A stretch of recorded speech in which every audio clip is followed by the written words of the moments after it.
Hey everybody, welcome to Movie Time. I'm Sean. Alright guys, let's get this news roundup going. First off, the director of Selma, Ava DuVernay. Yeah, I said that. I might have said that wrong. I don't know. I'm saying it phonetically. I really love Selma, and I thought it was a really good movie. It almost brought me to tears. I just fought him off though. I don't like to cry in front of people, so I held off the tears. It was a really good movie. I really enjoyed it. Check out my Movie of the Week segment from a few weeks back. That's when I did. I can't remember. I think it was like a month ago maybe. I really enjoyed it. I think she did a great job, and there was talk over the last few months that she can possibly be the director of Black Panther. So with those talks being had with Marvel and Ava, they have now gotten to the point where she has passed on the job. She has come to the conclusion that this job is not the job for her, though she likes what Marvel is doing.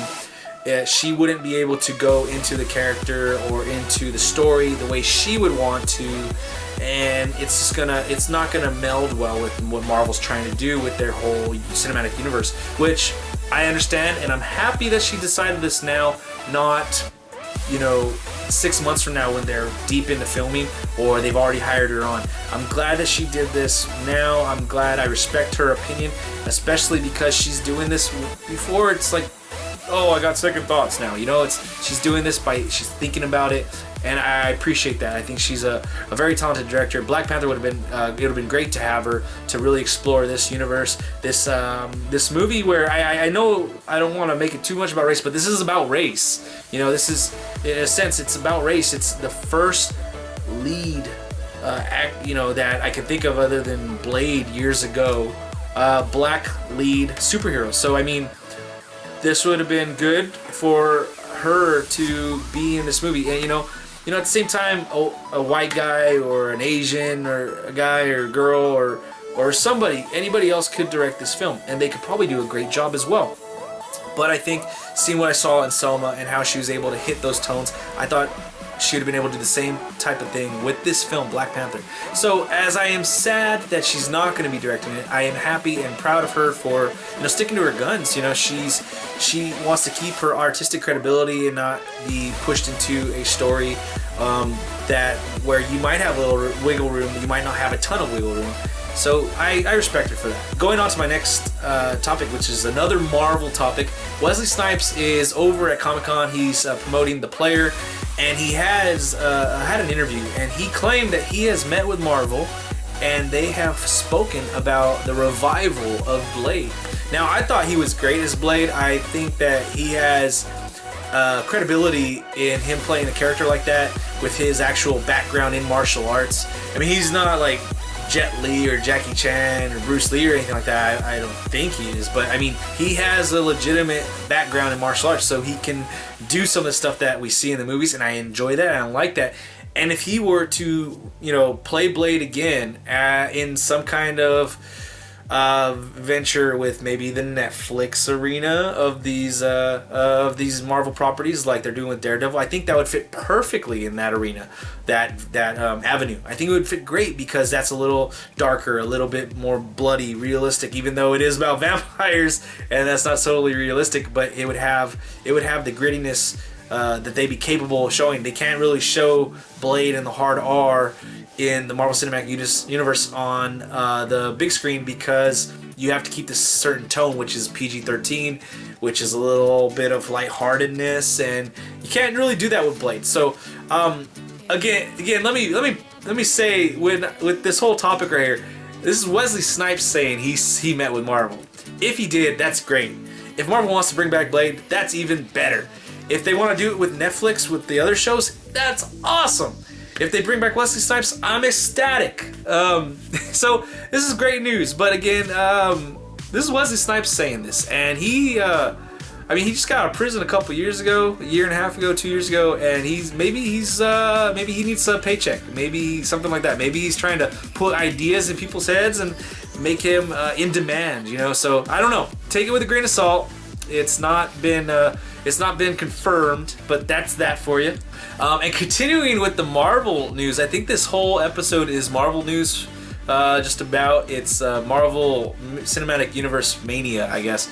But this is actually Marvel on the Fox side of things. It's for X-Men Apocalypse. Bryan Singer took to his Instagram and revealed a little video of Apocalypse. It's footage of a set that looks like some destruction and awesomeness just happened or is gonna happen. So there's that. He's really good with giving us little hints and pictures and little videos and stuff to tide us over until this movie's coming out. I hope he does keeps on going with this stuff. It's really cool. Now, in the last bit of news, this is a product that's not a Marvel product, but it is a Disney-owned product. It is the Star Wars franchise. They have announced that there will be a Han Solo movie. This is going to be a spin-off, and I'm assuming it's going to be part of the anthology set of movies. And it's going to be a young Han Solo movie. They haven't stated how old he's going to be in the movie. There's really no details about this film. Whether they're going to involve Harrison Ford with this film or not, I don't know. But they have announced that it's going to happen.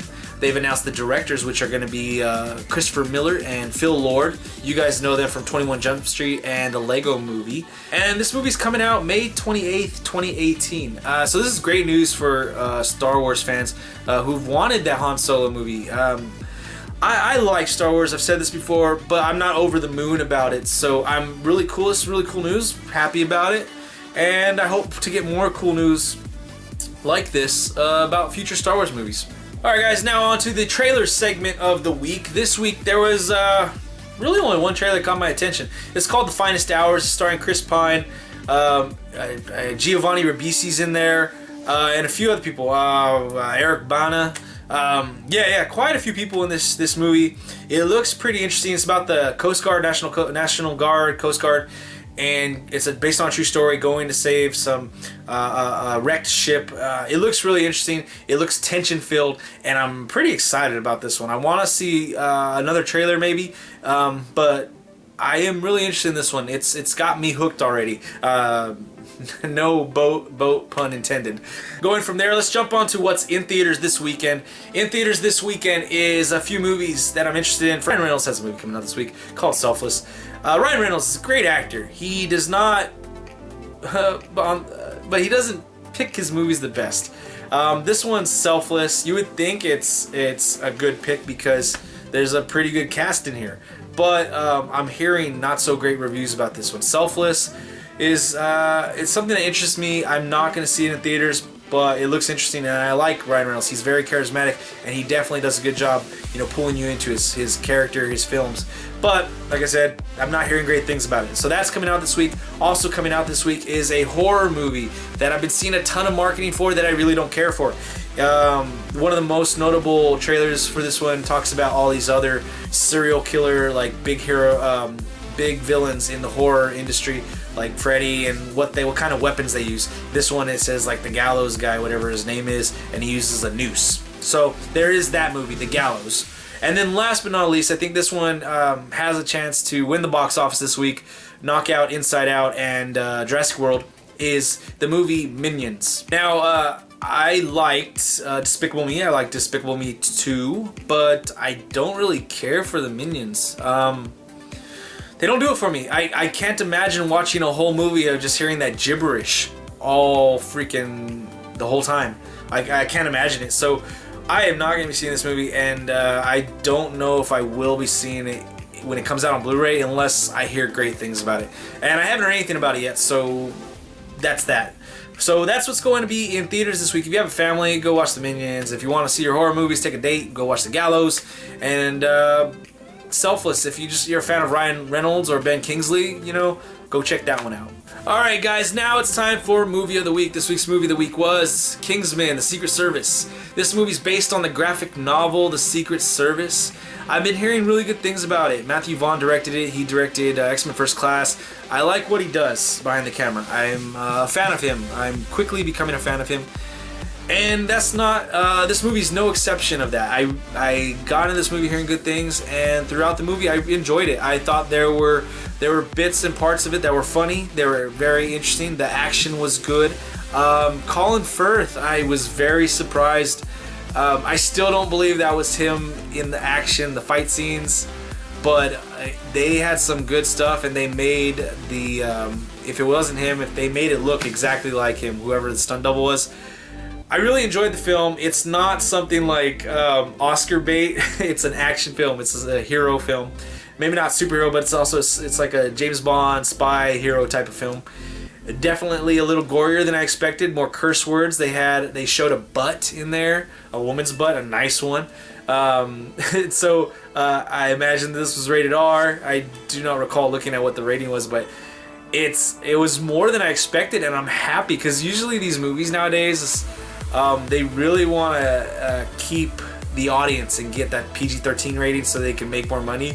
But I really like it when movies are keeping to the realism of certain things, like, okay, I'm gonna kill a guy and there's actually gonna be blood, so they show the blood. And what I dislike is when they kill a dude and there's no blood. You just, chopped his neck, sliced his neck. There's no blood gushing from his, the jugular vein right there, or they cut his leg off, the carotid artery or whatever it's called. Like, that should be gushing. No, that doesn't happen. So I like the realism in here. Dude gets shot in the head. You see blood, and it's like there's a hole in the freaking head. The guy gets sliced in half by the girl with the leg. Crazy action in here. It's really entertaining. It's a definite movie that you guys should rent. That kid that plays Eggsy in this movie, I think he's gonna have a promising future ahead of him. If he continues to work hard and pick the right movies, he can probably venture into the action movies, but I think he can also get some drama, some things like that. If he picks his movies right, I think he has quite a future ahead of him. He did a great job with his character in this one, I thought. I remember watching the trailer for this a long time ago, and I thought his character was a little cheesy, but I think they just did a bad job with the trailers, because in this film, throughout the film, he has some depth to him, and he did a great job. I enjoyed this film overall. Definitely go rent this one, guys. It's definitely worth the watch. Alright guys, so that's it for Movie Time this week. Remember to click the like, share, subscribe buttons down below. Leave your comments, questions, suggestions in the comment section. Let's have a great conversation this week. We'll see you next time. Peace.